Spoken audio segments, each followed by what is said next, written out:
கர்த்தர் நல்லவர், அவர் கிருபை என்றும் உள்ளது. எனக்கு அருமையான தேவஜனமே, தேவனால் அருளப்படுகிற வார்த்தை, என்மேல் அவர் பிரியமாய் இருந்தபடியால் விசாலமான இடத்திலே என்னை கொண்டு வந்து என்னை தப்புவித்தார் என்று சங்கீதக்காரன் சொல்கிறதை கேட்கிறோம். என் தேவனாகிய கர்த்தர். ஹல்லேலூயா, ஆமென். எனக்கு அருமையான தேவ பிள்ளைகளே, இன்றைக்கு நாம் எப்படி இருக்கிறோம்? கர்த்தருக்கு பிரியமாய் நடந்து கொண்டிருக்கிறோமா என்பதை குறித்து நாம் நிதானித்து பார்க்க வேண்டும். ஆமென். கர்த்தருக்கு பிரியமாய் நடந்து கொள்ள பிரயாசப்பட வேண்டும். ஆமென். சோத்திரம். ஹல்லேலூயா. கர்த்தருக்கு இன்னது பிரியம் என்று சோதித்து அறிந்து நாம் செயல்பட வேண்டிய அவசியத்தில் காலகட்டாயத்தில் இருக்கிறோம். எனக்கு அருமையான தேவஜனமே, கர்த்தருக்கு பிரியமாய் நடந்து கொள்ளுங்கள்.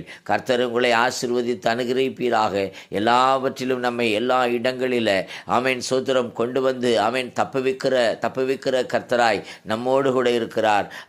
கர்த்தருக்கு தாழ்மைப்படுங்கள், உங்களை அர்ப்பணியுங்கள். கர்த்தர் ஆசீர்வதிப்பாராக. ஆமென்.